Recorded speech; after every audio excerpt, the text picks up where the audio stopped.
Ravi had a mission to teach his parrot one simple phrase, "Good morning."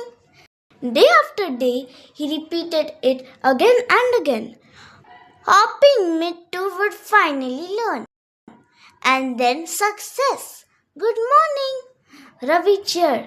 "You're amazing, Mittu." But later that night, things took a strange turn. Ravi looked at his math book and sighed. "Let's skip this today." Suddenly, wrong answer. Mittu squawked loudly. Ravi jumped in fear.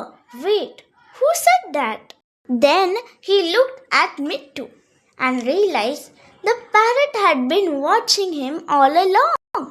From that moment, Ravi picked up his pencil and started working seriously.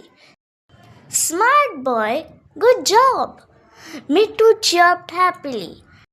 Day by day, Ravi improved, not just in studies but in discipline. Because sometimes the one watching you is the one who believes in you the most.